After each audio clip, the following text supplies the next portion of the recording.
네, 김진의 돌직구쇼에 오신 여러분 반갑습니다. 김진입니다. 저는 오늘도 이곳 광화문 청계 광장에 나오고 있습니다. 밤 사이에도 비는 계속 이어지고 있습니다. 많은 양의 비, 그리고 산사태.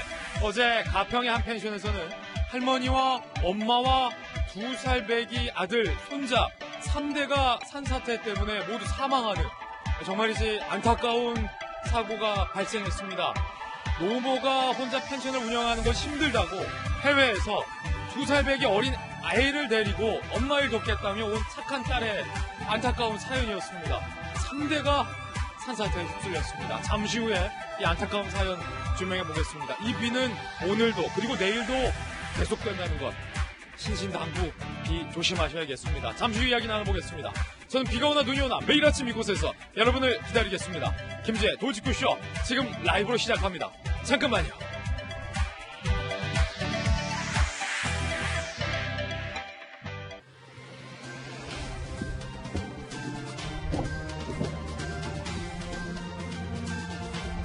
신문 읽어주는 남자입니다. 윤석열 총장이 오랜만에 모처럼 한마디를 했습니다. 독재도 언급했고 진짜 민주주의도 언급했습니다.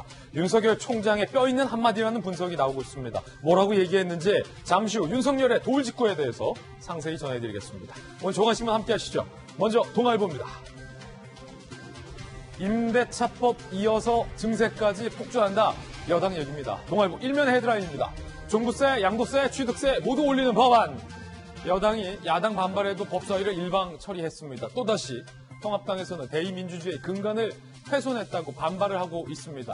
임대차법도 그러더니 이번에는 세금을 올리는 이른바 사실상 증세 법안을 여당 맘대로 통과시켰다는 겁니다.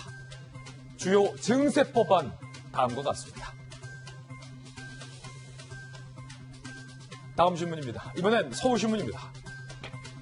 서울 세종 집값 폭주. 오늘 잠재울 수 있을까? 정부가 오늘 주택 공급 대책을 발표합니다. 부동산 대책을 또 발표하는 겁니다. 이번이 23번째 대책인 걸로 언론들은 세고 있는데 김현미 장관의 셈법대로라면 5번 혹은 6번째 부동산 정책밖에 안 되겠군요. 어쨌든 저희들이 보기엔 23번째. 과연 어떤 주택 공급 대책이 발표될까? 그런데 요 종전에 발표했던 부동산 대책에도 불구하고 서울 집값 상승률이 9년 새 최대치로 올랐다는 통계도 발표됐습니다. 그렇다는 얘기는 오늘 발표되는 부동산 이전까지 정책들에도 불구하고 집값은 못 잡았다는 결론이 됩니다. 오늘 대책으로 집값 잡을 수 있을까요, 과연? 다음 신문입니다. 이번엔 한겨레 신문입니다. 공장에 펜션까지 속절없이 묻혔다. 사진 한번 보시죠. 한강 수위가 상승해서 올림픽대로도 한때 통제가 됐습니다. 상당히 많은 양의 비는 오늘과 내일도 이어집니다. 경기 가평 펜션에서는 앞서 말씀드렸던 것처럼 3대가 사망하는 안타까운 사고도 있었습니다. 잠시 후에 짚어봅니다. 다음 신문입니다. 이번엔 중앙일보입니다. 여가부 장관 왜 그랬을까요? 왜 이럴까요? 야당이 박원순 시장의 성추행 의혹 그리고 오고돈 전 시장의 성추행 혐의에 대해서 권력형 성범죄가 맞느냐라고 3차례나 물었는데 3번 모두 여가부 장관은 답을 하지 않아서 논란이 되고 있습니다. 오고돈도 박원순도 권력형 성범죄인지 아닌지에 대해서 여가부가 답을 하지 못한 겁니다. 안 한 건지 못한 건지.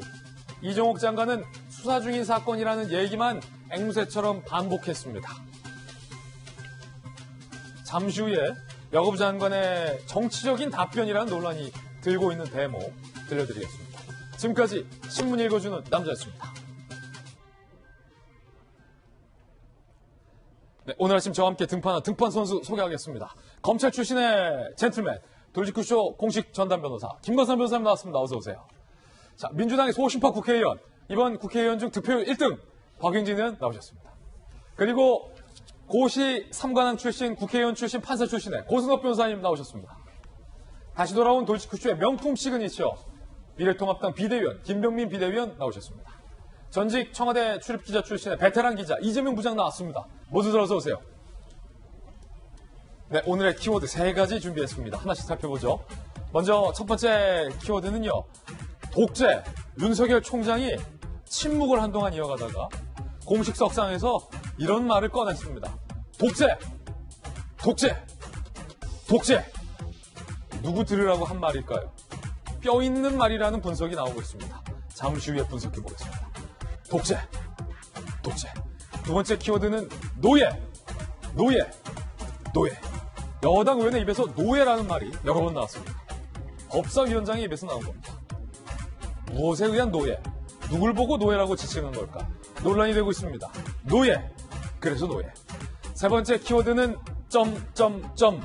묵묵부답. 박원순 혐의에 대해서, 오거돈 혐의에 대해서 아무리 물어본들 뭐합니까? 여가부 장관은 답변을 하지 않는데요. 잠시 후에 짚어봅니다. 김진애 돌직구쇼, 오늘의 톱뉴스로 문을 열겠습니다.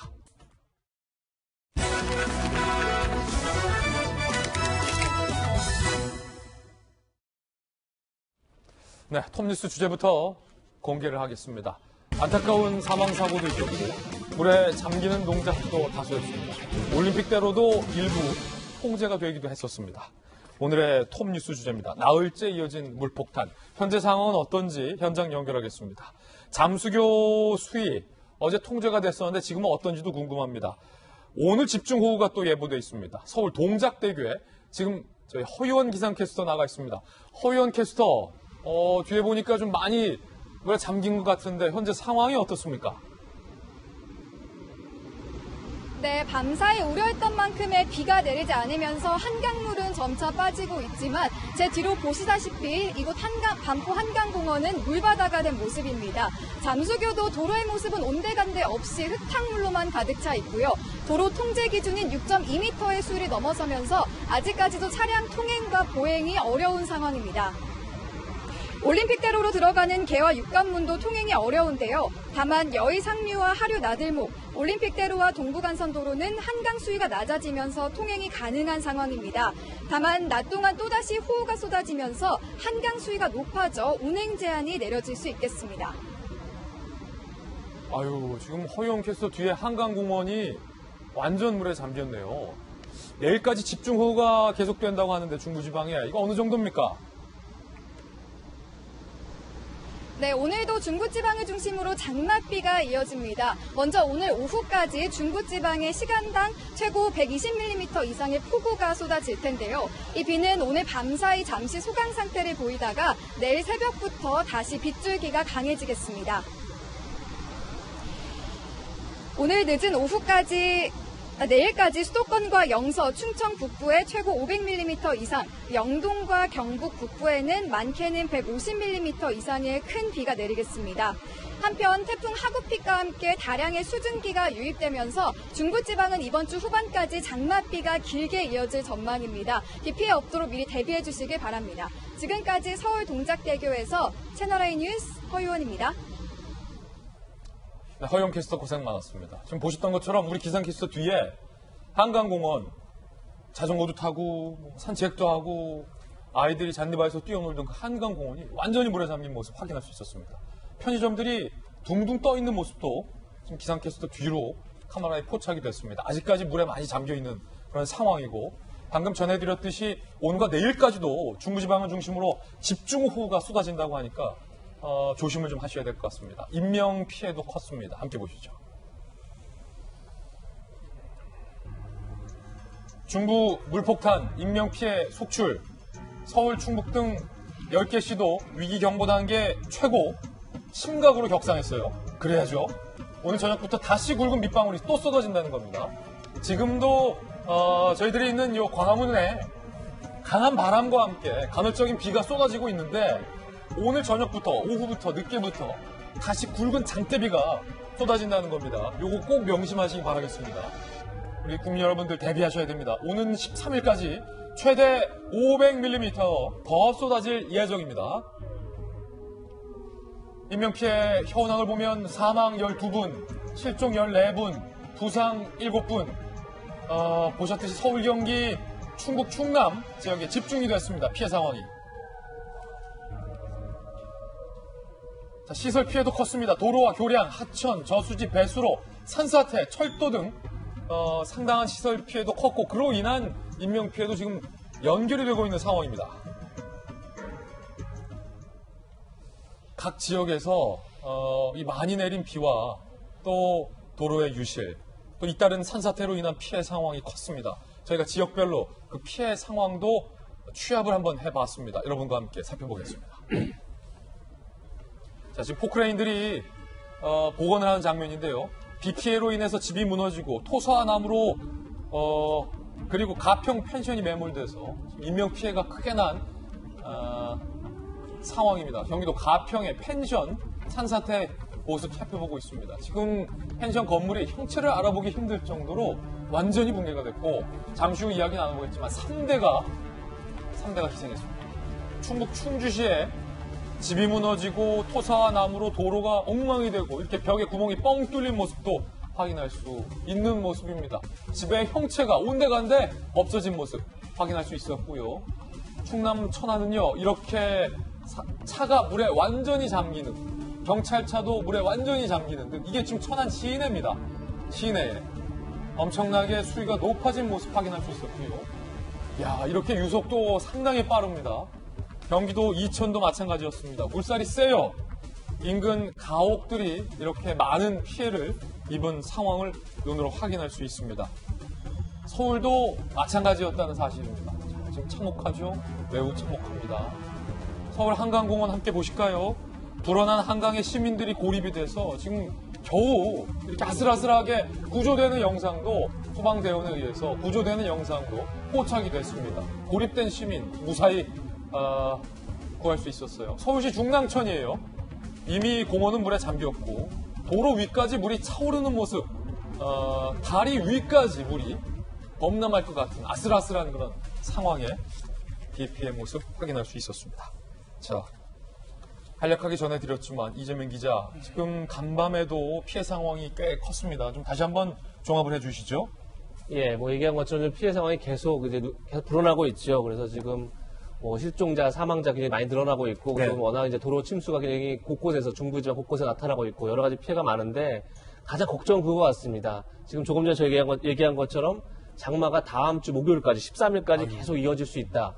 그러니까 이게 한 번에 500mm 이렇게 큰 비가 내리는 것도 문제지만, 장마가 길어지는 만큼 지반이 약해지고 산사태 위험이 더 커지는 거죠. 예. 지금 저희가 가평이라든지 평택이라든지 이런 데서 인명피해가 났었는데, 전부 다 산사태로 인해서 피해가 났던 건데, 그만큼 장마가 길어지면 이제 그 피해 위험도가 높아지기 때문에. 지금 저렇게 까만 강이 사실 토사가 섞여서 이렇게 까맣게 보이는 거잖아요. 그렇죠. 그래서 그만큼 위험이 커진다. 그래서 이게 만약에 다음 주 13일까지 진짜 비가 내리면, 지금까지 가장 장마가 길었던 게 2013년도에 49일이라고 하더라고요. 그런데 올해 만약에 13일까지 내리면 51일로 역대 최장 장마 기록을 세운다. 이제 이런 얘기도 나왔습니다. 그만큼 이제 그 위험이 커진 거고, 또 오늘 한 언론에서 이런 지적을 했습니다. 산사태가 나는데 산의 관리 책임이 산 위쪽은 산림청이고, 그러니까 그 도로가 지나가는 산 중턱은 국토교통부고, 그리고 산 아래쪽은 행안부고, 이렇게 관리 주체가 달라서 협업이 안 되고 있다. 그래서 지금 정부가 관리하고 있는 산사태 위험 지역이 한 6만 곳 정도 되는데,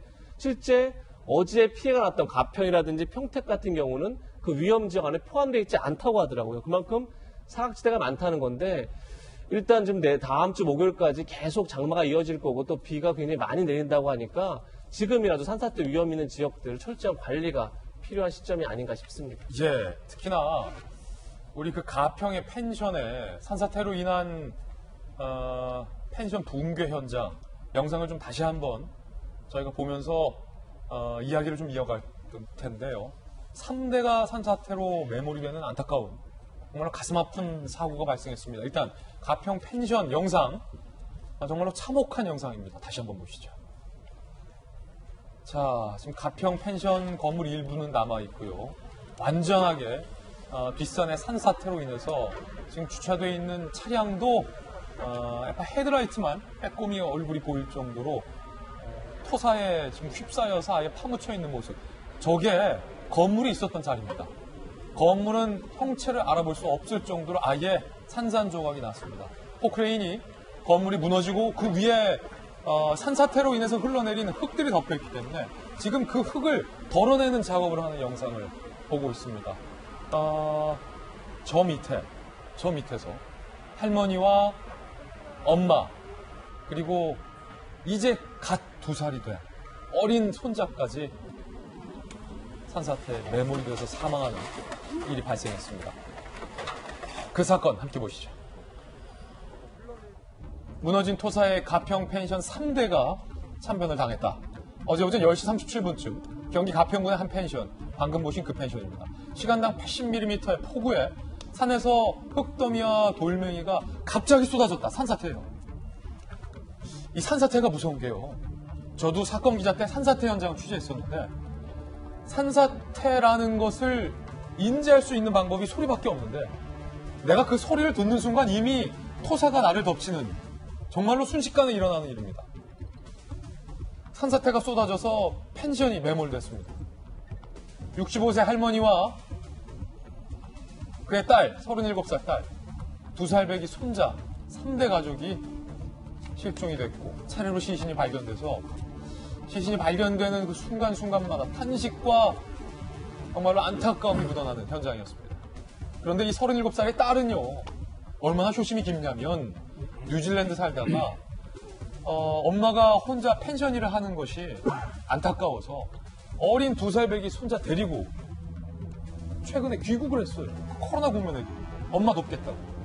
펜션 일 돕다가 어린 아들까지 참변을 당했습니다. 이웃주민 A씨는요, 정말로 열심히 살려고 노력하는 분들이다. 이웃주민 B씨는요, 친절하고 좋은 가족이었다. 공통된 말 보세요. 아니 그 딸이 얼마나 착한지 2살 배기 손자 데리고 엄마 돕겠다고 열심히 살려고 어떻게든 열심히 살아보려고. 이웃주민 C씨, 이틀 연속 장대비가 쏟아지면서 산세가 가파른 마을 곳곳에 붕괴 위험이 감지되는 관계당국이 제대로 조치하지 않은 것 같다라고 안타까움을 표했습니다. 김변 박사님, 저희 아들이 딱 2살이에요. 변 박사님 또 애 셋 지금 키우고 계시잖아요. 그 2살 배기를 데리고 저 멀리 뉴질랜드에서 고국으로 돌아와서 그것도 가평의 산자락에 있는 펜션에 엄마 일을 돕는다는 게 이게 말처럼 쉬운 일이 아니에요. 우리 켜봐서 알잖아요, 얘기. 그럼요. 정말 가족의 마음으로 사실은 그렇게 어머니를 위해서 일을 하고 있었던 게 아닌가라는 생각이 드는데요.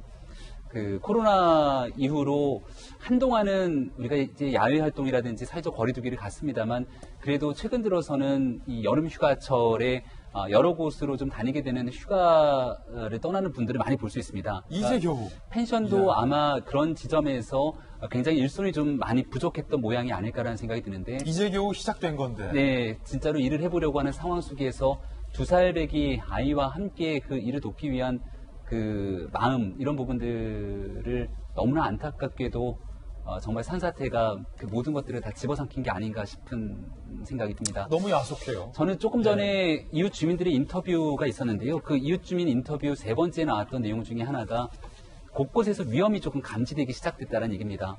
조금 전에 김진 기자도 굉장히 중요한 얘기를 해주셨는데 그 장맛비가 심각하게 내리기 시작하면 집중호우가 계속돼서 쌓이면서 특히 흙을 머금고 있는 산 같은 경우는 지반이 굉장히 약해질 수밖에 없거든요. 근데 이 내용을 우리가 알고 있는 일반 주민들 입장에서는 쉽게 인지하기가 어렵습니다.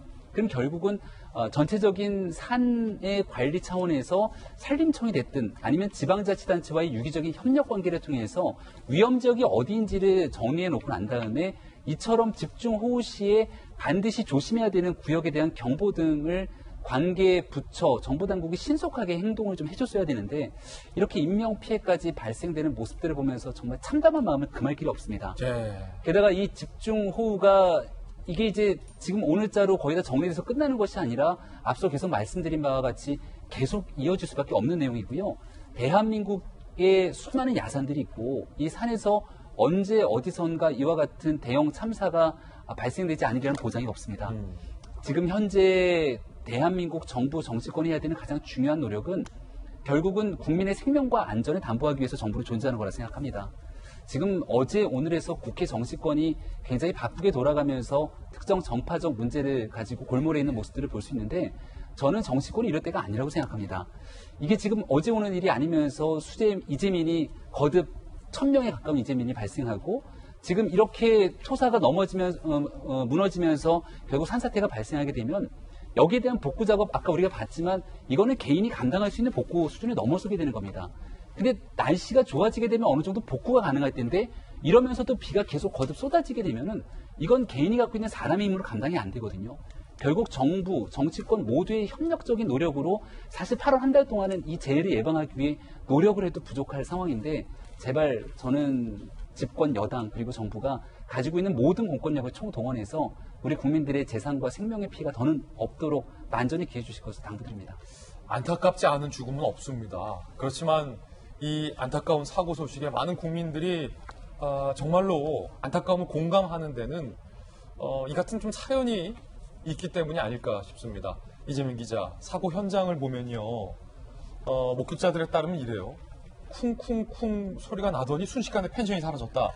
지금 할머니, 엄마, 손주 3명이 결국은 차가운 시신으로 그 안에서 발견이 됐는데 그 펜션 주인 내외가 살고 있었던 그 펜션 건물만 지금 붕괴가 됐고 그 앞에 옆에 있었던 이제 숙박 손님들이 있는 건물은 불행 중 다행하게도 산사태가 덮치지 않아서 인명피해는 없었는데 이게 좀 야속합니다. 이 비라는 게 산사태라는 게 말입니다. 예, 숙소에 있었던 또 손님들은 다 대피를 했다고 하죠. 예. 그래서 아무래도 마지막까지 좀 점검을 하기 위해서 노무딸, 손자들이 남아있지 않았을까 이런 생각이 들던데 말씀하신 것처럼 산사태라는 게 사실 뭐 징후가 있더라도 사실 그야말로 소리를 듣고 인지했을 때는 이미 산사태가 다 덮친 이유죠. 그렇기 때문에 사전 대비가 참 어려운 거기 때문에 그 전부터 사실은 그 대비가 이루어졌어야 되는데 그러지 못했다는 것 그게 좀 가장 안타까운 점이 그게 아닌가 싶고 아까 말한 것처럼 그러니까 이제 정부가 쓸 위험 지역들을 일단 구분해 놓긴 했는데 저 지역이 펜션 바로 뒤가 산이에요. 그렇죠. 산사태 위험 지역이 아니었다는 거죠. 그러니까 사전에 좀 충분한 점검 그리고 사전에 충분히 대비하는 그런 이제 일이 있었다면 좀 이런 이제 불행한 사고까지 이르지 않았을 텐데 그러지 않았다는 게 가장 안타까운 것 같고 그리고 이제 지금 이제 중장비들 막 들어가서 이제 복구 작업 해야 될 텐데 지금부터 사실 아까 말씀드린 것처럼 비가 많이 오게 되면 사실 구착기 등 그 지반이 약해져서 저 중장비가 들어가기도 참 쉽지 않습니다. 그런 점에서 저런 게 이제 한번 사고가 나고 나면 언제 복구될지 사실 이제 이번에는 사망사고가 나는 가장 안타까운 일이 벌어졌지만 사실 이재민들이 굉장히 많아지고 있는데 지금 거의 뭐 1000명 가까이 이재민이 발생하고 있는데 참 복구는 또 언제까지 가능할지 이런 것들이 참 안타까울 것 같은데 정말 뭐 신속한 그러니까 사전에 충분한 대응도 필요했을 것 같고 앞으로 이제 이미 사고가 벌어졌을 만큼 신속한 대응이 필요하지 않을까 그런 생각이 듭니다. 예, 참 뉴스를 진행하는 데 있어서 굉장히 냉철하고 이성을 유지해야 하는 뉴스인데 좀 이런 안타까운 일이 있을 때마다 마음이 좀 굉장히 좀 동요를 해서 너무나도 안타깝습니다. 그 손님들 대피하실 때 우리 할머니, 엄마, 손자도 좀 같이 대피를 했으면 어땠을까 하는 안타까움도 잊어서 드는데 안타깝습니다. 그런가 하면요. 가평에 살고 있는 신화의 멤버 김동환 씨가 영상을 올리면서 당부의 말까지 좀 전하고 있는 상황이라고 해요. 가평, 바로 이 펜션 참사가 일어났던 곳입니다. 같은 가평은 아닙니다만 그래도 가평에 김동환 씨가 좀 살고 있어요. 같이 복구 작업에 동참하는 사진도 올렸고 가평 지역 주민들이 지금 스스로 배수로가 막힌 것을 뚫고 있나 봐요. 지금 이렇게 도로에 흙과 또 돌들이 쏟아진 영상, 김동환 씨가 직접 영상을 올린 겁니다. 폭우 피해를 지금 호소하고 있는 상황인데 아무래도 이제 공권력이 신속하게 지금 지원이 되고 있습니다만 가평 주민들 스스로가 먼저 막힌 배수로도 뚫고 돌들도 치우고 있는 그런 모습이 좀 한창이라는 것을 확인할 수가 있는 그런 상황입니다. 안타까운 사고 소식 전해드렸습니다. 자, 그런데 이런 사망사고가 잇따르고 있는데도 폭우 속에 캠핑을 즐기고 있다라는 글들 쏟아지고 있어서 빈축을 사고 있다고 합니다. 함께 보시죠. 사망사고에도 폭우 속에 캠핑을 즐긴다. 나홀로 즐긴다는 겁니까? 이거 위험합니다. 이러면 안 됩니다. 지난 주말 동안 충북 제천 캠핑장에 흙더미 빌려 1명 사망했죠. 강원 철원 물놀이 하던 1명이 휩쓸려서 사망했죠. 지난달 31일 전남 구례 물에 빠진 피서객 구하려던 소방대원이 급류에 휩쓸려서 사망했죠. 위험한 때인데 어제 온라인 커뮤니티에서는 이런 글이 올라왔습니다. 제목 살려달라 폭우 중 캠핑 아내와 비 맞으며 텐트 치고 차 차박, 차에서 자는 거 서로 의지하게 된다. 관계가 좋아진 느낌이다, 아내와. 결혼 기간이 오래돼 몸이 건조하다 싶으면 차박 캠핑을 추천합니다. 라는 글을 올렸다는 겁니다. 이야, 이거 이래도 됩니까? 캠핑 커뮤니티에서는 우중 캠핑 다녀왔습니다. 캠핑 때 비가 오니 운치가 있습니다. 후기 글이 잇따라 게시되고 있다. 일부 캠핑족들은 우중 캠핑 꿀팁을 이 와중에 전수하기도 있다고 합니다. 아니, 박용진 의원님. 네. 집권 여당의 책임 있는 국회의원님이시니까 국민들 상대로 이러시면 안 됩니다라고 한마디 호소 좀 해주세요. 아니, 지금 아내와 관계 회복을 이 마당에 꼭 저렇게 해야 됩니까? 대화로 풀든가. 네? 개인적으로 저렇게 운치를 즐기고 또 그걸 자랑하고 싶고 하시긴 하겠습니다만, 그러다가 만에 하나입니다. 만에 하나 무슨 사고가 벌어지게 되면 거기에 구조를 위해서 출동해야 되는 소방대원들, 구조를 위해서 동원되어야 되는 다른 사람들을 생각을 하시면 사실 저러시는 건 남에게 엄청난 피해를 줄 수도 있는 일이기도 합니다. 그럼요. 그리고 저렇게 자랑을 하시게 되면 또 다른 사람한테 이 경계를 느슨하게 하는 그런 효과가 있어요. 그래서 해도 되나 보다라고 생각하고요. 뭐 안전하게 만들어져 있는 캠핑장이라고 생각을 할 수 있겠습니다만 어떤 위험이 도사리고 있는지 모릅니다. 지금 뭐 폭우 속에서 이런 거의 재난에 가까운 폭우 속에서 그 안전한 것은 사실 별로 없거든요. 안전하다고 생각하는 도시 한복판에서도 온갖 지금 일들이 속출을 하고 있는 상황이기 때문에 맞습니다.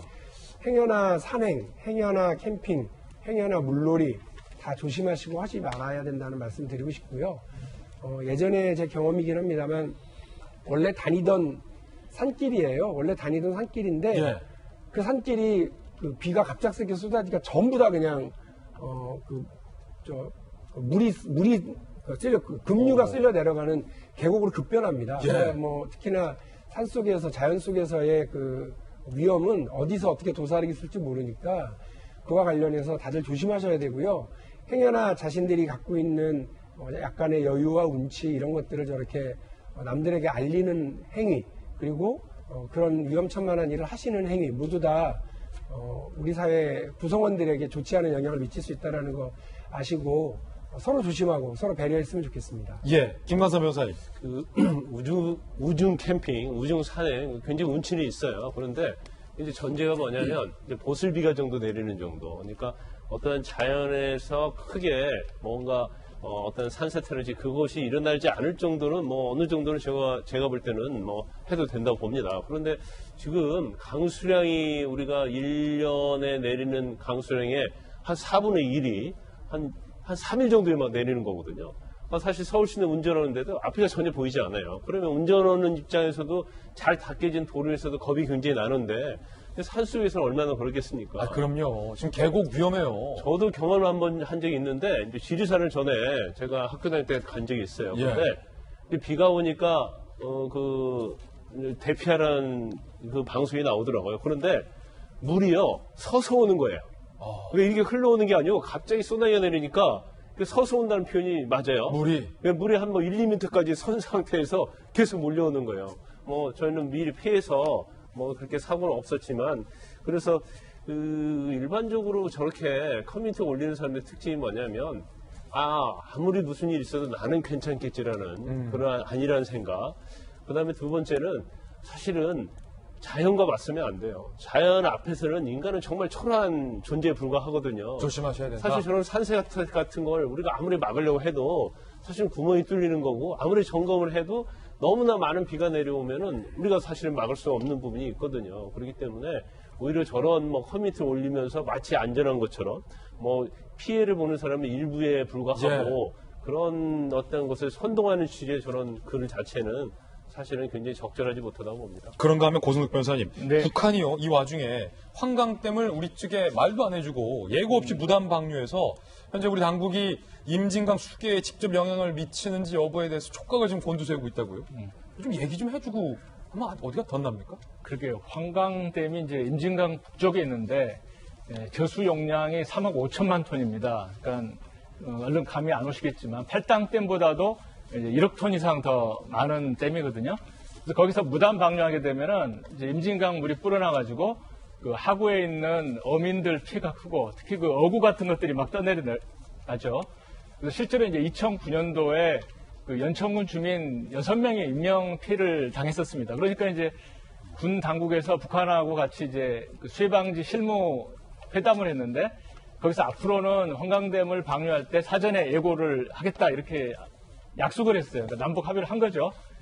그러고 나서 그 다음에 이제 한번 알려주고 나서는 지금까지 10년 동안 그냥 슬금슬금 흘려보내는 거죠. 그러니까 이번에도 굉장히 지금 물이 불어난 상태인데 만약에 이제 북한에서 그 환강댐을 본격적으로 방류하게 되면 우리 피해가 크다고 할 수 있습니다. 그런데 이제 그동안 알려줬던 게 그 남북 군사 그 통신선을 통해서 알려줬는데 아시는 것처럼 얼마 전에 이제 북쪽에서 군사 통신선 이제 끊겠다 이런 게기 때문에 사전 예고해서 방류하는 거 기대하기는 좀 어려운 상황이고 결국 우리가 환강댐 이거 주시하면서 그 대비할 수밖에 없는 지금 실정인 것 같습니다. 예, 참 북한 인지상정인데 알려주고 하면 좋을 텐데 비 피해 없도록 조심하시기 바라겠습니다.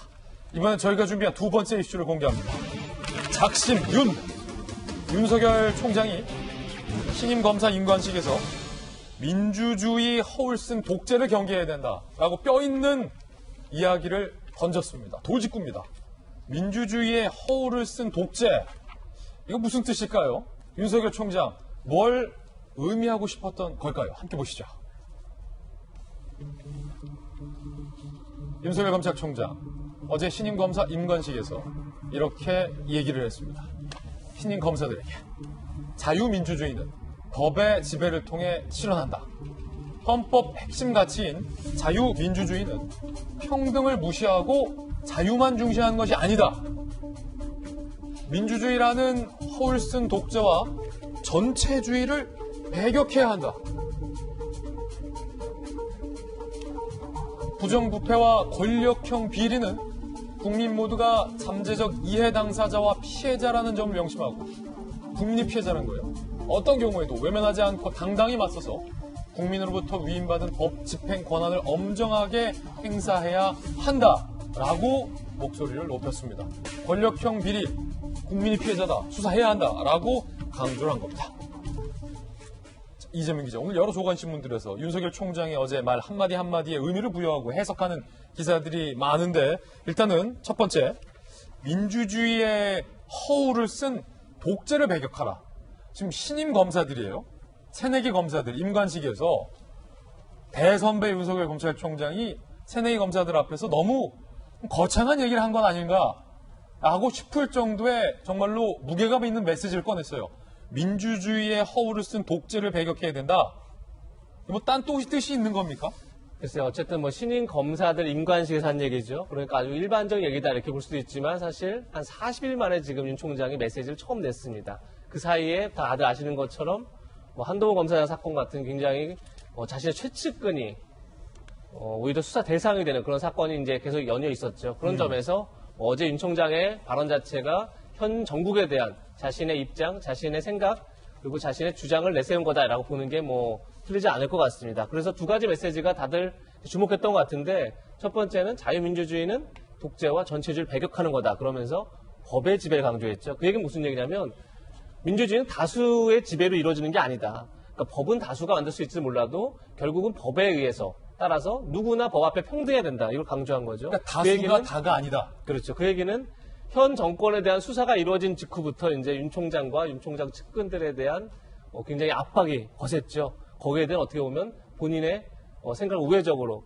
반박한 게 아닌가 이런 생각이 드는 거고. 그거는 이재명 기자의 네, 저희는 추측입니까? 개인적인 추측이죠. 아니면 조간신문들이 다 그렇게 썼습니까? 많은 언론들이 그렇게 이제 해석을 하고 있는 거죠, 현재.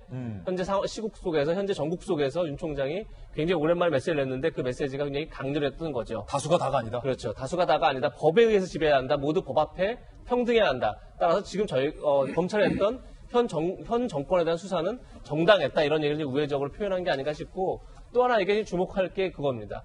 검찰 조직은 지금까지 명령이나 복종에 따라서 움직인 게 아니라 설득과 소통의 과정을 거쳤다. 이 얘기는 어떻게 보면 추미애 장관이 최근에 행사했던 수사 지휘권에 대한 본인의 의견을 거의 처음으로 밝힌 게 아닌가 이렇게 볼 수 있는 거죠. 어떤 부분이요? 그러니까 이 지금 명령과 그러니까 뭐 많이 저희가 기억하는 것처럼 추미애 장관이 내 명령을 잘라먹었다 이렇게 얘기할 정도로 굉장히 강경하게 그리고 어떻게 보면 수직적인 관계 속에서 검찰을 압박했는데 지금까지 검찰 조직은 그렇게 움직인 게 아니다 이렇게 이제 본인의 입장을 밝힌 거죠.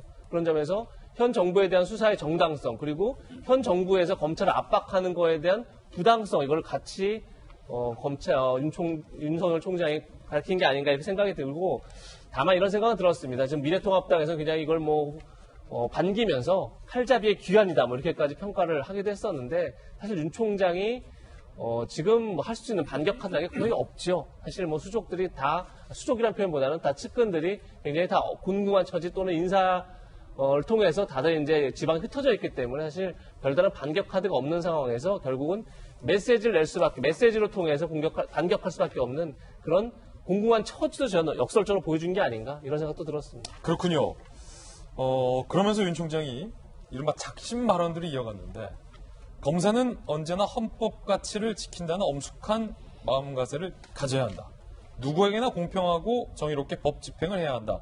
라며 재차 공평이라는 단어도 강조를 했다라는 것도 현재 보도가 되고 있습니다. 독재, 허울, 전체주의. 야당에서는 이거 어떻게 받아들이세요? 어떻게 해석하세요? 공평이란 표현을 좀 주목할 필요가 있지 않을까요? 독재나 전체주의보다는 공평. 네, 독재나 전체주의는 현 문재인 정부가 굉장히 뼈아프게 받아들이지 않을까. 그리고 추미애 법무부 장관이 현재 청와대 민정수석실과 함께 진행하고 있는 각종 인사라든지 그리고 검찰 개혁이 아닌 검찰 장악으로 비춰질 수 있는 시도를 비춰봤을 때 이것이 과연 민주주의가 맞는가라고 하는 근본적 물음에 대해서 굉장히 뼈아픈 지적이 될 거라고 보고요. 저는 이 공평이라고 하는 측면에서 여야 공이 좀 지켜볼 필요가 있다는 생각이 듭니다. 윤석열 검찰총장이 지금 이행하고 있는 여러 가지 조치들을 보면 꼭 뭔가 야권 진영에서 유리한 방식으로 해석되는 경우들이 있는데 사실 박근혜 전 대통령 탄핵을 둘러싼 과거의 수사 과정, 이명박 전 대통령에 대한 구속, 그러니까 전 정부의 굉장히 불리한 여러 가지 수사의 중심에는 윤석열 검찰총장이 있었습니다. 윤석열 검찰총장이 법 집행에 관한 공평한 적용을 이야기했던 부분들은 본인 스스로가 이쪽 저쪽에 어딘가에 정치적 편에 서지 않고 국민의 관점에서 부정부패 그리고 권력형 비리에는 엄단한 공권력의 모습을 보이는 게 결국 국민을 위한 길이다. 이런 메시지를 거듭 얘기하고 싶은 것 같습니다. 결국은 그런 얘기로 과거 전 정부에 관한 정말로 굉장히 엄청난 수사의 과정들이 이끌어왔을 때 현 야권은 반대했고 현 여권 진영에서는 굉장히 큰 환호와 박수를 보냈죠. 근데 시간이 조금 흐르고 나서 결국 문재인 정부도 집권 1년차, 2년차, 3년차 권력이 이행되다 보니까 그 무소불위의 권력을 바탕으로 나타낼 수 있는 문제점들이 드러납니다.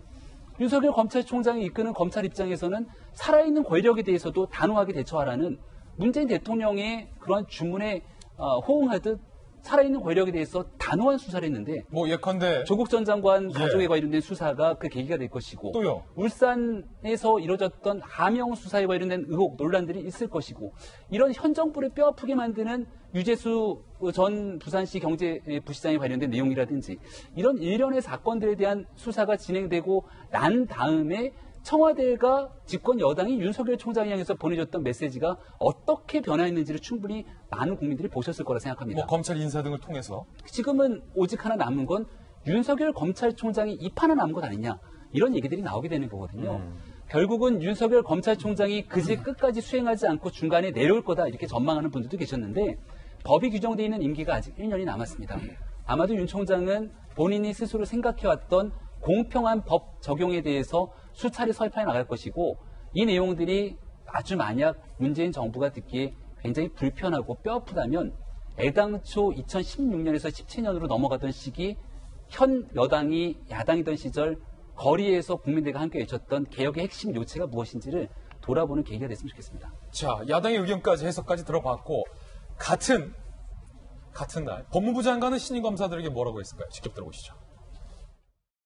먼저 검사는 인권 감독관이죠. 절대 명심하셔야 됩니다. 검찰이 국민의 신뢰를 회복하기 위해서는 국민의 인권을 최우선 고려하면서 절제되고 균형 잡힌 검찰권을 행사해야 한다는 것을 잊지 말아주시기 바랍니다.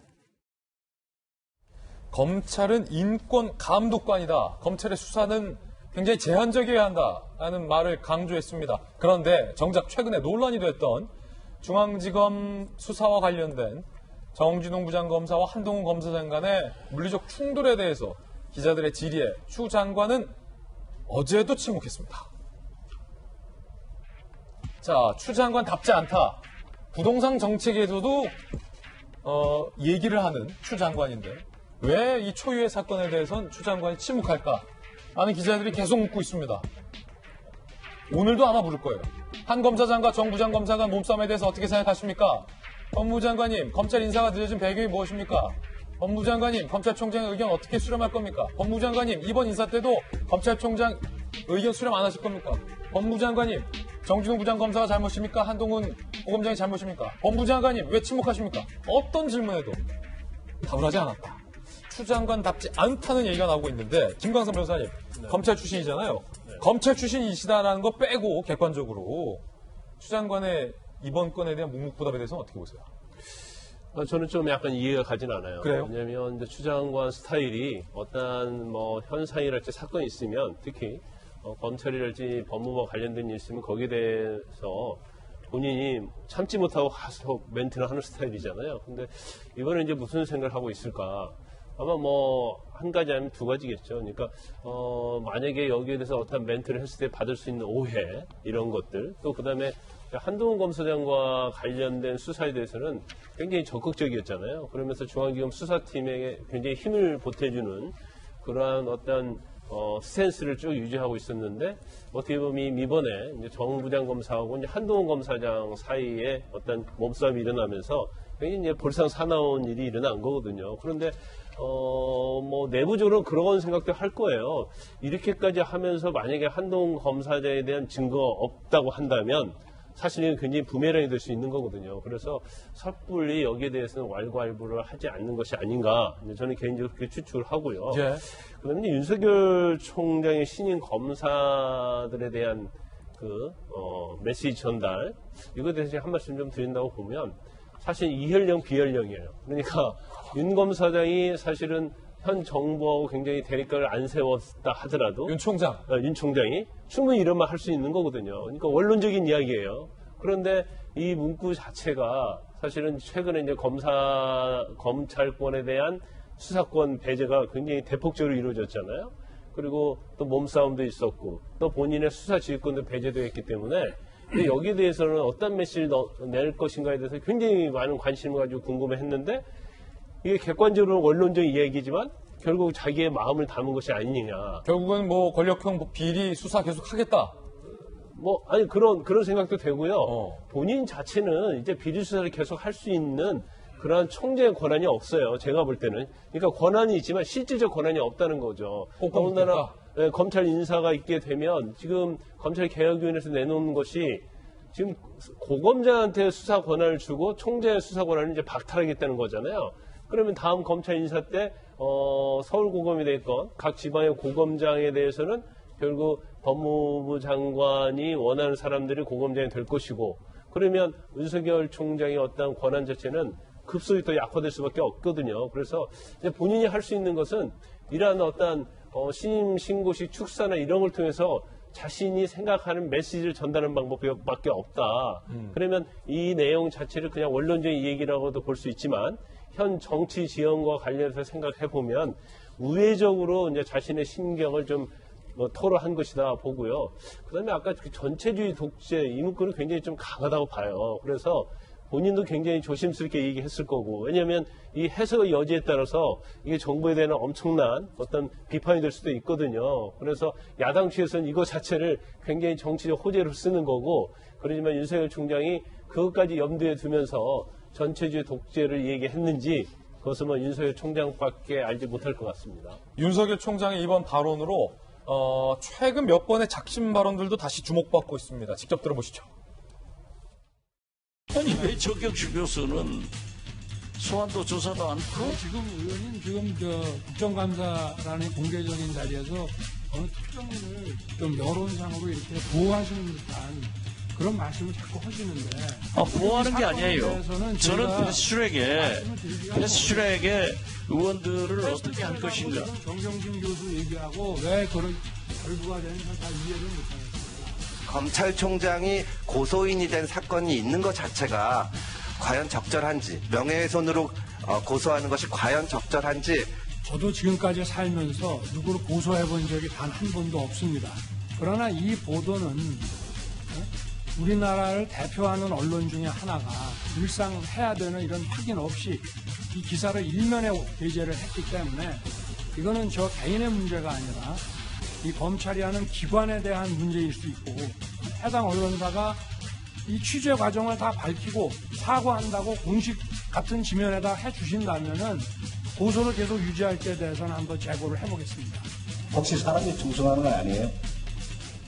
저는 사람에 충성하지 않기 때문에 예. 제가 오늘도 이런 말씀을 드리는 겁니다. 네. 자, 이런 발언들을 했던 윤 총장이 민주주의의 허울을 쓴 독재를 배격해야 한다라고 말한 겁니다. 그런가 하면 추미애 법무부 장관의 과거 발언도 최근에 다시 재조명되고 있습니다. 저의 지시를 절반을 잘라 먹었죠. 장관의 말을 겸허히 들으면 좋게 지나갈 일을 새삼 집이랍시고 해가 지고 일을 더 꼬이게 만들었어요. 그때 법무부 장관이 말 안 듣는 검찰총장 두고 일을 해본 적도 없고 또 제 지시라는 걸 발상을 해본 적도 없는데 제가 이제 아침에 샤워하면서 아 이거 제 지시를 해야 되겠구나. 눈치 있는 문정복 의원 박수를 치네요. 자, 그런가 하면 돌연 취소됐던 검찰 인사위원회가 일주일 만에 열린다는 소식도 들어왔습니다. 지난달 30일 예정됐던 검찰 인사위가 하루 전날 취소가 됐었고 오는 6일에 검찰 인사위를 개최한다고 결정이 됐어요. 이성윤 중앙지검장, 조남관 법무검찰국장은 유임될 가능성이 상당히 크다라는 전망도 현재 나오고 있는 그런 상황입니다. 박용진 의원님, 네. 검사 인사에 대해서는 잠시 후에 따로 여쭤보기로 하고 여야에서는 이 같은 추미애 법무부 장관의 발언의 어떤 그 맥락과 윤 총장의 지금까지 발언의 맥락을 두고 좀 여야 반응이 어제 달랐던 것 같아요, 그렇죠?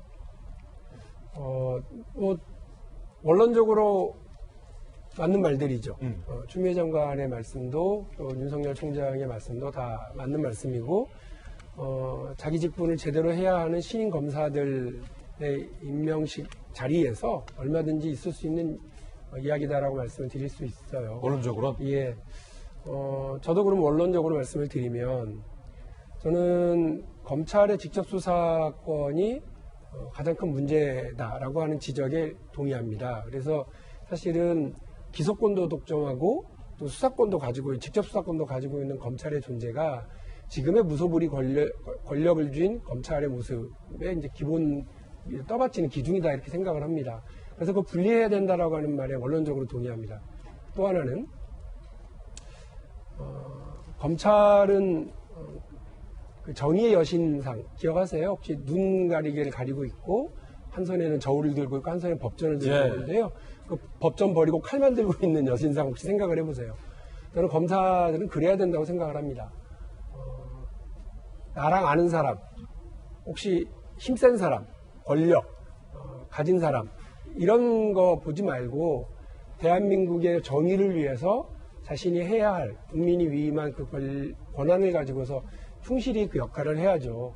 겁내고 눈치 보고 좌고우면하고 이러지 않아야 하는 것이 적어도 박용진이 바라고 있는 검찰개혁이라고 하는 수사권과 기소권을 분리하는 그 단계까지 갈 때까지는 대한민국 검사들은 그렇게 해야 된다고 생각을 합니다. 그렇지 않고 지난 대한민국 역사 속에서 검사들이 권력 눈치 보고 검사들이 자기 할 일을 안 하고 정의의 저울을 삐뚤게 잡고 정의의 칼을 자기 굳게 만들고 하는 방식으로 가는 것에 대해서는 대한민국 모두에게 좋지 않다 이렇게 생각을 합니다. 그러나 또 한편으로 또 하나의 원론으로 보면 그 권한과 권력을 자기에게는 정말 부드럽게 쓰고 남한테는 가차없이 쓰고 이랬던 건 아닌지도 생각을 해봐야 됩니다. 지금 윤 총장을 우리 여권 지지층에서 되게 박수치고 이렇게 지지했다가 그렇지 않다라고 하는 좀 비판의 목소리가 나오게 되는 데에는 이른바 조국 사태도 있었습니다만 이른바 대윤 소윤 관계에서 윤대진 고검장이었나요? 윤대진 검사의 친형과 관련된 문제를 덮었던 거 아니냐라고 하는 논란과 의혹이 하나 있었고 또 그 본인의 가족과 관련된 논란도 왜 수사를 제대로 하지 않느냐라고 하는 이야기도 있는 거 기억하실 겁니다. 그리고 지금도 역시 가장 논란이 되고 있는 검사 간의 치고받기 격투전, 이거의 출발점도 사실은 윤 총장이 가장 측근인 한동훈 고검장과의 관계에도 있다라고 하는 걸 보면 그런 면에서 과연 엄정했는지 역시 돌아보면서 다른 이에게, 남에게도 역시 그렇게 그 정의의 저울과 칼을 들이댈 수 있어야 된다라는 점을 분명히 말씀을 드립니다. 오늘 검찰총장과 법무부 장관의 원론적 말씀에 박용진도 그냥 원론적 말씀으로 대신하겠습니다. 예, 여러 가지 생각이 들게 하는 대목인데요. 고승덕 의원님, 네. 법무부가 지금 검찰 인사를 돌연 중단했었잖아요. 그 배경에 여러 가지 확인은 안 해주고 있습니다만 청와대와의 인선안을 두고 청와대와 조율이 안 된 거 아니냐라는 분석이 많았거든요. 추측입니다만. 그런데 갑자기 지금 법무부가 다시 검찰 인사를 하겠다라고 결정한 게 혹시 오늘 동아일보 보도에 따르면 이렇게 쓰고 있어요. 보세요. 윤 총장과 가까운 김 고검장과 조 차장검사가 서울중앙지검의 정진홍 부장의 독직 폭행 감찰에 속도를 내니까 갑자기 법무부가 인선을 서두르는 것 아니냐라는 분석이 나오고 있다. 동아일보 이면에 이렇게 분석하고 있어요. 예, 뭐 어떻게 보십니까? 공식적으로 이렇게 누가 이렇게 확인해 주는 건 없기 때문에 여러 가지 이제 관측은 충분히 가능하죠. 뭐 이제 의혹적인 차원에서는 이제 그런 뭐 기사 내용도 충분히 뭐 이해할 수가 있는 건데요. 저는 사실 이제 왜 고검장 그 이번에 그 인사 또 이제 특히 그 검찰 전체 그 간부 인사가 늦어지느냐에 관해서 여러 가지 이야기가 있는데 저는 검찰청법 개정하고도 좀 연관이 있지 않는가 저는 개인적으로 생각하고 있거든요. 뭐냐면 아시는 것처럼 주 장관이 이제 그 검찰총장에게 집중된 그 수사 지휘권을 이제 고검장들에게 나눠주고 검찰총장의 지휘권은 사실상 그 없애는 그런 식으로 지금 이제 검찰 제도 그 변화를 추진하고 있는 거 아니겠습니까? 그러다 보니까 만약에 이제 검찰청 법 개정안을 빨리 처리한다고 하는 경우에는 정말 수사를 총 지휘할 그 어떤 실세가 지금 서울 고검장으로 가야 되는 거거든요. 그래서 만약에 이제 이번에 그 이제 인사를 빨리 한다고 그러시니까 서울 고검장 이렇게 낙점되는 분이 어떻게 보면 그동안은 장관이라든가 총장이 못 되면 나가는 그런 자리고 수사실권은 없는 자리였는데 정말 실세가 이번에 서울 고검장 온다고 하게 되면 검찰청법이 어떤 변화 빨리 개정되는 그러한 가능성이 있다고 좀 생각하고요. 조금 전에 말씀하신 이번에 그 감찰 관련해가지고 좀 서두른다 하는 건 좀 너무 단기적인 시각일 수도 있다는 생각이 듭니다. 예, 고승덕 의원님의 의견까지 들어봤습니다. 이번엔 저희가 준비한 세 번째 이슈입니다. 요즘 말도 많고 탈도 많은 정부의 부동산 대책과 그 대책을 둘러싼 논란, 오늘도 새롭게 준비되어 있습니다. 그런데 여당의 법사위원장이요, 논란이 많았던 부동산과 관련된 11개의 법안을 민주당 단독으로 처리하면서 이날은 국민이 집의 노예에서 벗어난 역사적인 날이라고 발언을 해서 상당한 논란이 일고 있습니다. 국민들을 집의 노예로 봤다는 것과 법사위원장이 논란이 되고 있는 법안을 절차적 정당성과 상관없이 독자적으로 통과시키면서 그것에 해방했다라고 묘사하는 것이 과연 국민적 감정에 얼마나 부합하느냐의 논란인 겁니다. 직접 한번 들어보시죠. 우리 국민이 부동산에 매달리지 않고 부동산의 노예가 되지 않고도 노후까지 편안하게 집 걱정 안 하고 생계 걱정 안 하고 살 수 있는 우리 국민들이 더 이상 부동산의 노예가 되지 않고 대한민국 경제, 지금 우리 코로나 위기 극복하는데 가결되었음을 선포합니다. 오늘은 대한민국 국민이 평생 집의 노예로 사는 것을 벗어나서 대한민국 경제의 주인이 되기로 결정한 날로 기록되기를 바랍니다.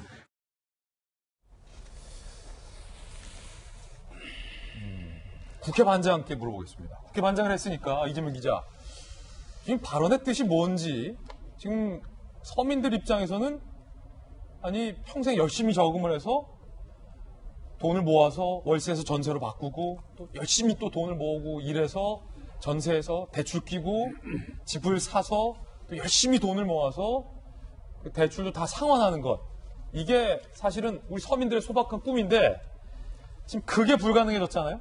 집값도 올라서 집 사기도 어려워지고 전세값도 오르고 전세 물건도 귀해져서 전세 살기도 힘들어지고 월세 비중도 높아진다는 보도가 나오고 있는데 이게 어떻게 노예에서 해방된 건지 설명을 좀 해주시겠습니까?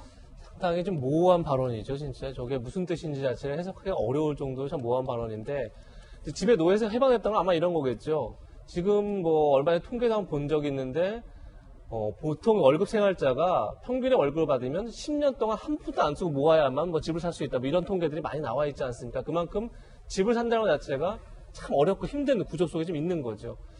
그런데 그래서 그걸 만약에 지금 뭐 집값을 뭐 법으로 어떻게 뭐 반값 아파트를 공급하는지 뭐 그런 법을 만약에 통과시켰다면 저런 발언이 좀 이해될 수 있는데 어제 통과됐던 법들은 부동산 세법을 대폭 올린 거죠.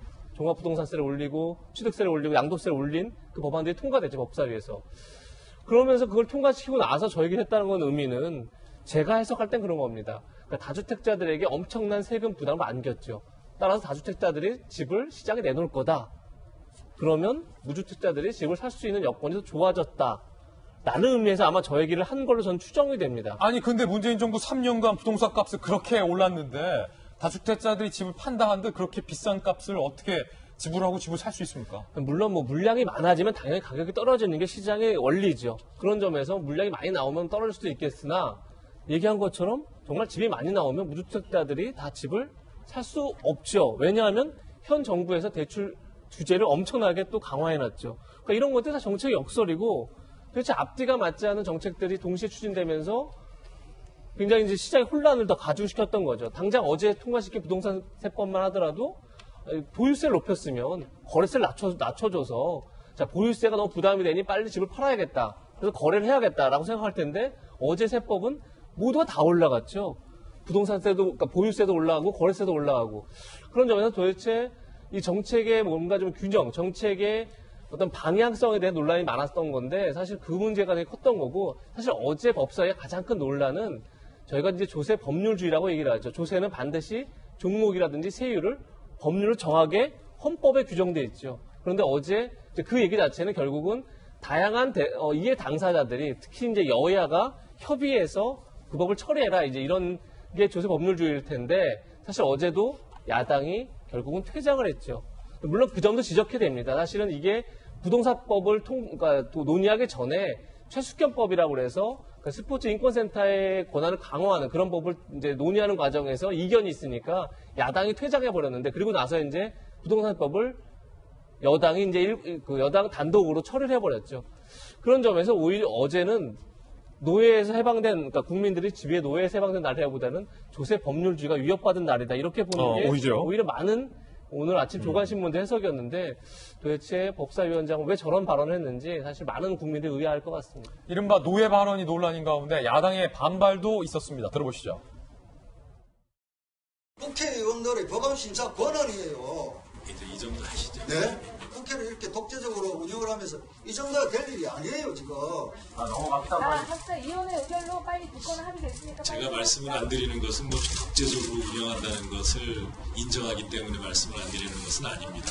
전 언론과 국민들께서 지금 비난하고 비판하는 이 상황에서 위원장님만 그게 아니라고 주장하시면 어떻게 하십니까? 위원장님 의사진행 발언이 아니고 정치 공작을 좀 차단을 해주세요. 소위 구성에 대해서 말씀을 하시는데 정말 소위 구성 안 된 거 누구 책임입니까? 김도욱 간사님 정확하게 말하세요. 지지난주죠. 본회의장에서 분명히 김도욱 간사님과 제가 1소위, 2소위만 하는 것으로 합의했습니다. 그날. 자, 여야는 대화가 지금 본 것처럼 안 되는 상황인데 윤호중 위원장의 국민 집에 노예 발언에 이어서 소병훈 의원은요. 전세가 왜 우리나라만 있어서 국민들이 고통받느냐라는 황당한 발언을 했습니다.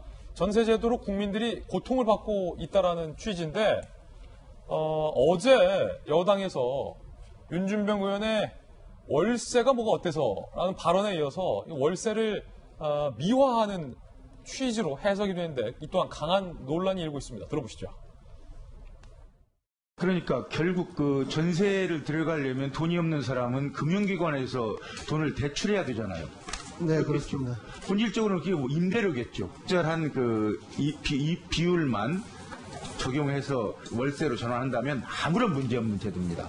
저는 왜 이게 우리 대한민국에만 있어야 되고 아니 몇몇 나라에만 있어야 되고 왜 그 문제로 서민들이 고통을 받아야 되는지 저는 그게 참 의문입니다. 박용진 의원님, 지금 여권에서 몇몇 의원분들이 이제 월세 찬양론까지 들고 나왔는데,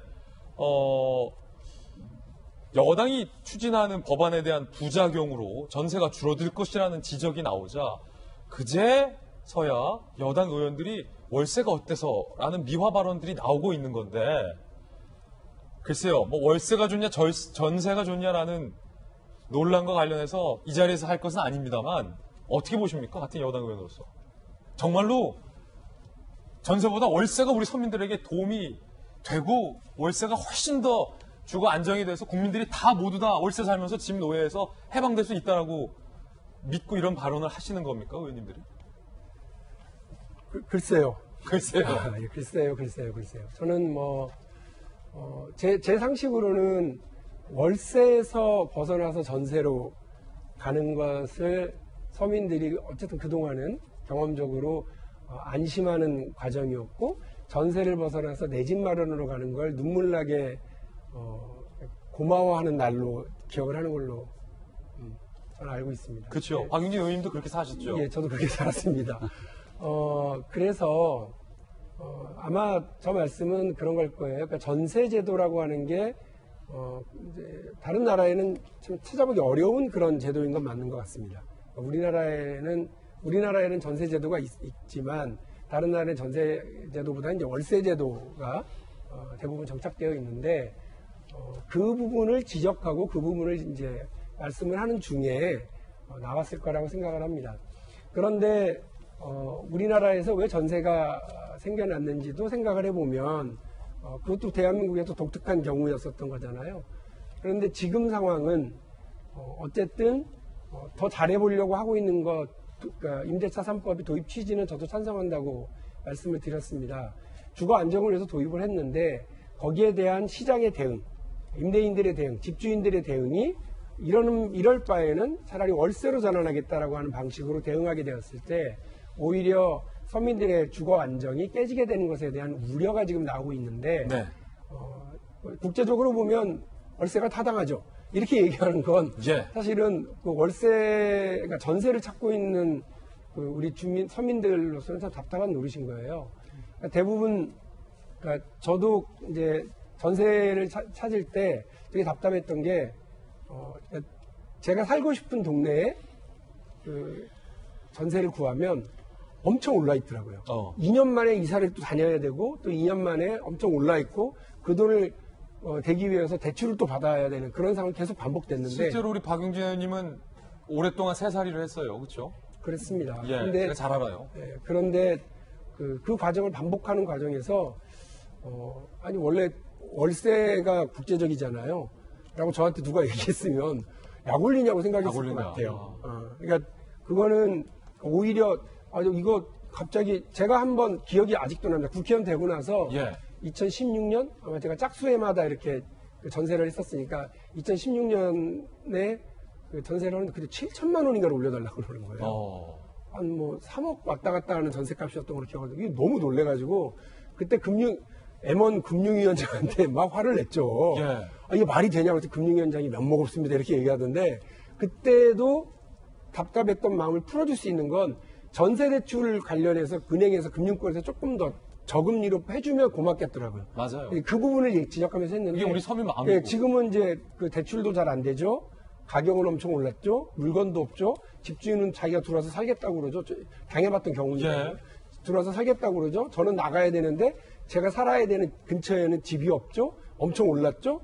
이제 이렇게 되면 정말 난감한 상황이거든요. 애들도 있는데 그렇습니다. 다 아이들 학교 때문에 그러는 거니까 이런 경우를 생각을 하고 우리 여당 의원님들이나 정책 당국자들이 말씀을 하셔야 되는 거지. 원래 국제적으로 괜찮아요. 혹은 뭐 원래 월세가 대세죠. 이렇게 얘기하게 되면 상처에 소금 뿌리는 경우가 될 수도 있거든요. 저는 그런 말씀을 조금 주의하고 조심해 주시는 것이 좋겠다는 말씀 드립니다. 윤준병, 소병훈 의원을 향한 박용진 의원의 돌직구 발언이었습니다. 아니, 고승덕 의원님. 네.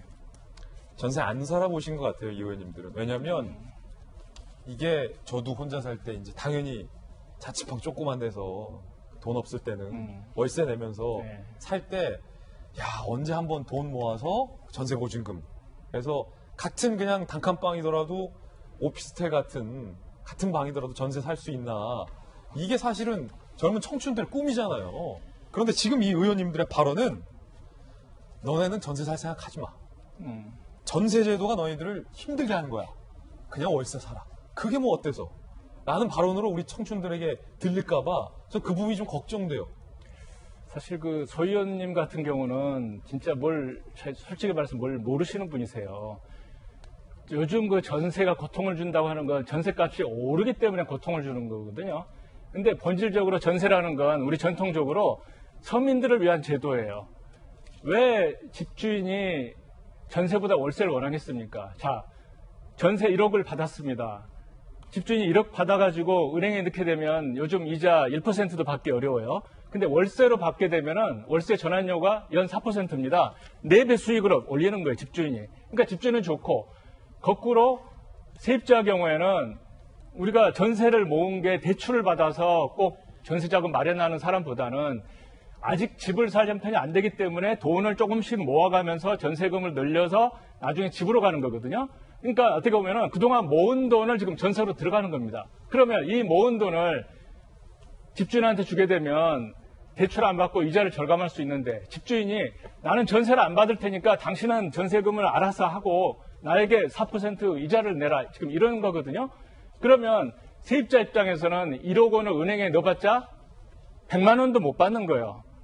그런데 집주인한테는 400만 원을 주는 겁니다. 바로 이런 것이 어떻게 보면은 우리나라 이제 전통적으로 그 전세가 서민들을 위한 금융 역할을 해왔던 것인데 전세값 올라가는 걸 잡을 생각은 하지는 않고 그동안 어떻게 보면은 우리 전통적으로 발달한 서민 금융적인 역할을 했던 이 전세 제도를 지금 죽이고 월세로 간다고 하는 건 제가 볼 때 국제적으로 가는 건지는 모르겠지만 아마 세입자들의 고통을 너무 크게 하는 게 아닐까 하는 생각이 듭니다. 예, 자, 그 전세도 급감을 했습니다. 역대 최저 수준입니다. 서울 전세 급감 역대 최저 수준. 전세가 나쁜 거라니까. 서민들에게 고통을 주고 있는 거라니까. 전세를 없애야겠죠, 이렇게. 그 논리대로라면 그런 해석이 되기 때문에 논란이 된다라고 조간심을 쓰고 있습니다. 제 의견이 아니라. 그런데 공교롭게 7월 전세 물량이 역대 최저 수준으로 급감을 했습니다. 바닥을 쳤습니다. 전세값은 정반대로 고점을 찍고 있죠. 2011년 이후 최저 전세를 살고 싶어도 전세가 없다라는 겁니다. 그런가 하면 집은 사기가 점점점 더 힘들어지고 있습니다. 7월에 서울 평균 아파트값이 상승률 최고치를 찍었습니다. 가장 많이 올랐다는 겁니다. 지금 부동산 정책 오늘 것까지 하면 23번 썼죠? 그동안 23번 부동산 정책 내는 동안 서울 아파트값 상승률은 최고치를 찍었습니다. 그런데 LH주택공사의 사장은 MB정부, 박근혜 정부, 문재인 정부, 새 정부 중 현 정부가 주택 정책을 제일 잘한다라고 발언해서 논란이 되고 있습니다. 제일 잘한다. 문재인 정부의 그 주택 정책의 성적을 매긴다면 역대 정부 중에 뭐 상중하로 따지면 어느 정도에 들어가실 것 같아요? 저는 이제 중상 이상은 된다 생각을 중상 굉장히 높이 평가해 주시네요. 그러면 최근 박근혜 정부, 이명박 정부, 새 정부 비교할 때는 어느 정도 될 것 같아요? 몇 등 정도? 그 셋 비교하면 그래도 지금 정부가 제일 낫다고 생각합니다. 어떻게 보셨습니까? 네, 아마 국민들께서 평가를 하시리라고 생각합니다. 지금 문재인 정부의 여러 정책들을 보고 집권 여당의 행동을 보면서 공감 능력이 결여된다라는 지적들을 정말 많은 국민들께서 하고 계시고 여당 내의 일각에서도 우리 당의 공감 능력이 떨어진다라는 내용에 대해서 인지하고 있는 걸로 알고 있습니다. 현장에 조금만 나가보면 우리 정말 집 없고 힘없는 우리 국민들의 이 주거 불안정 문제 때문에 얼마나 고통을 받고 있는지에 대한 얘기는 충분히 알 거라고 생각이 되는데요. 저는 조금 전에 우리가 검찰 관련된 얘기를 했을 때도 네 편, 내 편에 따라서 검찰 개혁과 공정과 정의가 왔다 갔다 하는 모습을 볼 수 있었는데 부동산 정책도 마찬가지로 네 편, 내 편에 따라서 이렇게 잣대를 옮기는 건 아닌가에 대한 걱정과 우려가 큽니다. 지금 조금 전에 나왔던 전세보다 월세가 좋다는 얘기가 더불어민주당이 원래 했던 얘기인가요? 저는 더불어민주당 입장에서 이런 얘기를 했던 기억을 찾아보기가 굉장히 어려운데요. 이 얘기가 왜 나왔을까 생각해 보니까 지난주에 임대차 3법을 통과 무리하게 시키고 났을 때 우리 당 윤희숙 의원의 5분 발언을 통해서 저는 임차인입니다. 그런데 이 법 통과가 반갑지 않다. 왜냐? 지금 살고 있는 전세제도가 4년이 지나면 월세로 전환될까 두렵기 때문이다. 라고 하게 되니 민주당의 윤준병 의원을 비롯해서 월세가 그렇게 나쁜 게 아닌데 전세가 실제로 사라지게 되는 게 국제적인 트렌드인데 이런 방식으로 옮아가는 것 아니겠습니까? 문재인 정부의 부동산 정책 20번이 넘는 정책을 보면 가만히 2017년도 8월 달의 대책부터 지금까지 대책을 보면 일관성이 있는 대책인지를 모든 국민들께서 평가할 수 있을 거라 생각합니다. 한 가지 정책을 통해서 부동산을 잡을 거라고 예측했지만 또 다른 문제점이 발생되면 그 부동산의 문제점을 잡기 위해서 또 다른 정책들을 발신합니다. 그 기간 동안 부동산 값은 폭등하고 실질적인 전세 대란까지 발생하니까 이제는 전세값을 잡을 능력이 없는 상태 속에서 전세 대신 월세로 가는 것이 낫지 않겠는가? 이런 황망한 얘기를 집권 여당이 쏟아내고 있는 것이고요. 윤호중 더불어위원장 법사위원장의 발언은 대국민 사과를 하지 않는다면 이 부분에 대해서 심각한 문제를 앞으로도 영원히 이어갈 수밖에 없다는 경고의 말씀 단찰해 드립니다. 국민에 대해서 집의 노예로부터 벗어난다는 노예라는 표현을 쓰게 됐는데요. 이 비유의 차원에서도 대한민국 국민에 대한 국민적 모독 발언이라는 점을 다시 한번 강하게 경고 말씀을 드리는 상황이고 많은 국민들이 실제 살 수 있는 주거 안정과 주거 인전의 자유를 문재인 정부 들어서 완전히 망각했다라고 주장해도 과언이 아닐 겁니다. 이런 국민의 고통에 대해서 조금이라도 공감하지 못하는 집권 여당이라면 앞으로 남은 기간 동안 어떻게 국민들과 함께 이 어렵고 정말로 풀기 어려운 난제가 돼버린 부동산 정책 국민에게 희망을 줄 수 있는지 다시 한번 경고의 말씀 드릴 수밖에 없다는 점 말씀드립니다. 네, 야당의 의견 들어봤고 오늘 뭐 여야 모두에서 지금 논란이 됐었던 여당 의원님들의 발언에 대한 좀 비판적인 견해들이 있었던 것 같아서 전해드렸습니다. 이번에 저희가 준비한 다음 순서입니다. 오늘의 핫플입니다. 자, 이종호 여가부 장관의 발언이 지금 논란입니다. 그리고 뉴질랜드에서 성추행 의혹을 받고 있는 외교관이 뒤늦게 귀임 조치가 됐다는 소식도 들어와 있습니다. 자, 어제 여가부 장관을 향해서 박원순 사건, 오거돈 사건에 대해서 물어봤지만 여러 차례 물어봤지만 여가부 장관의 답변은 과연 뭐였을까요? 들어보시죠. 장관님, 고 박원순 전 시장과 오거돈 전 시장의 성추행 사건은 전형적인 권력형 성범죄가 맞습니까? 저희는 아직 수사 중인 사건이고 권력형 성범죄가 맞습니까? 라는 데 대한 답변을 지속적으로 근무 가능 여건 조성에 보다 초점을 두고 있습니다. 권력형 성범죄가 맞습니까? 아닙니까? 장관님 그에 대한 견해가 없습니까? 지금 수사 중인 사건으로 알고 있습니다. 거기에 대해서는 답변을 못합니까? 수사 중인 사건이기 때문에 부산 오거돈 시장은 피해자가 오거돈 본인이 밝혔습니다. 그런데도 권력형 성범죄가 아니라고 하십니까? 수사 중인 사건에 제가 그 죄명을 규정하는 것은 저의 위치상 적절하지 않고 권력형 그 성범죄인지 아닌지 확정 판결이 나야 됩니까? 네. 그러니까 피해 고소인이라고 하지요. 장관님 태도가 그러니까 그렇습니다. 근데 저희는 여가부 법에 따라서 피해를 자처하거나 그러니까 여가부 폐지 주장이 나옵니다. 시청자분들은 어떻게 보셨습니까? 지금 김광삼 변호사님 검찰에 계셨잖아요. 오거돈 시장 건에 대해서도 권력형 성범죄가 맞느냐라는 질문이 정말 여러 차례 나왔지만 수사 중인 사안이므로 답변할 수 없다라는 여가부 장관의 답변이 있었습니다. 김광삼 변호사님, 이제는 가해자가 인정을 해도 여가부 장관은 현 정권이 임명한 여가부 장관은 권력형 범죄라고 말할 수가 없는 상황이군요. 잘못된 거 잘못됐다 얘기해야 하는 거 아니에요? 당연하죠. 아니 이해할 수 있는 측면이 있어요. 그러니까 박원순 시장과 관련된 전 시장 그리고 오거돈 전 시장과 관련된 사건은 약간 다르긴 해요. 그럼 박원순 전 시장과 관련된 부분에 있어서는 당사자가 사망을 했고 또 당사자 인정을 하고 사망한 게 아니기 때문에 현 정부에서 임명한 장관으로서 그 부분에 대해서 자기가 어떤 공식적인 견해를 말하기는 좀 어려운 측면이 있다고 봐요. 뭐가 두려운 거죠? 네. 뭐가 걱정되는 거죠? 그런데 오거돈 시장 같은 경우에는 본인이 다 인정을 하고 사퇴를 했잖아요. 그러니까요. 그리고 이미 수사가 다 진행이 되고 또 영장까지 청구된 사안이단 말이에요. 그러면 이걸 권력형 성범죄라고 얘기하는 것이 그렇게 어려운가요?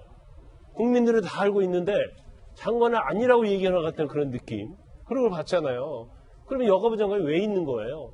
그래서 여가부 장관 아까 얘기도 나왔습니다만 계속 폐지론, 여가부가 왜 존재하는 거에 대해서 계속 많은 비판이 있는 겁니다. 그럼 장관으로서 본인이 청문회를 거쳤고 적어도 장관 할 정도 된다고 한다면 본인은 소신 정도는 있어야 하는 거 아니에요? 그러면 만약에 저 질문에서 제가 볼 때는 그래요. 아, 나는 권력형 성범죄를 보지 않습니다.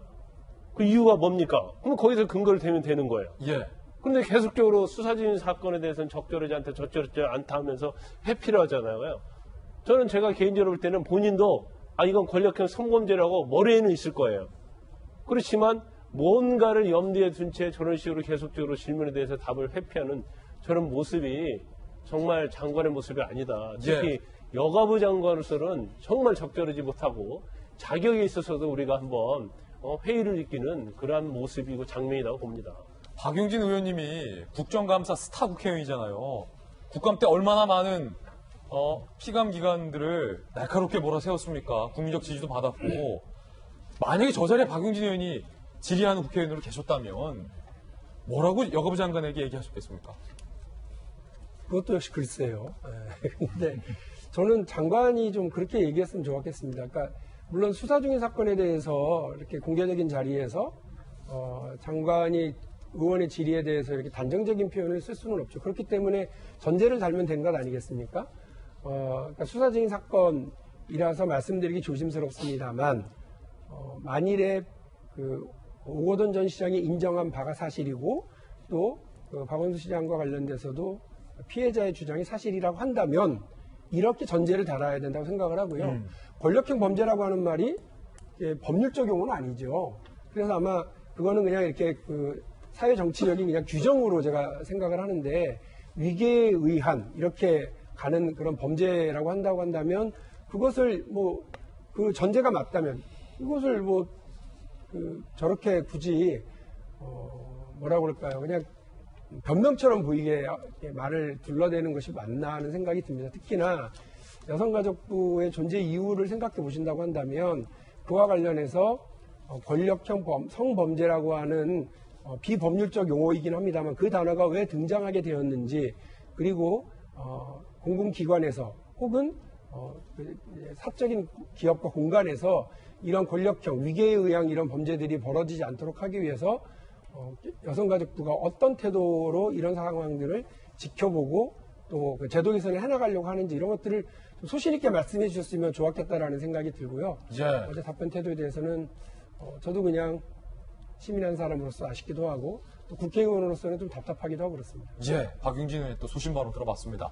뉴스 속보 전해드립니다. 정부가 서울 및 수도권에 13만 2천호를 추가 공급하기로 부동산 정책을 또 내놨습니다. 태릉 골프장이 유후부지를 개발하겠다라는 게 개발 골자입니다. 3기 신도시 등 용적률을 높인다라는 방법도 발표가 됐고요. 재건축, 재개발 등 정비사업 7만 가구를 공급하겠다라는 부동산 공급 대책 위주로 발표를 했습니다. 두 번째 앞으로입니다. 국경만 실추시킨 채 뒤늦게 성추행 외교관 귀임 조치, 외교부 고위당국자가 3일 날짜로 외교관 A씨에 대해서 즉각 귀임 발령을 냈다. 여러 무리를 일으킨 데 대한 인사조치 차원, 뉴질랜드가 공식적으로 요청 시 형사사법 공조나 범죄인 인도 등 절차에 따라서 협조가 가능하다라고 외교부가 뭔가 말을 좀 바꿨네요. 그러면서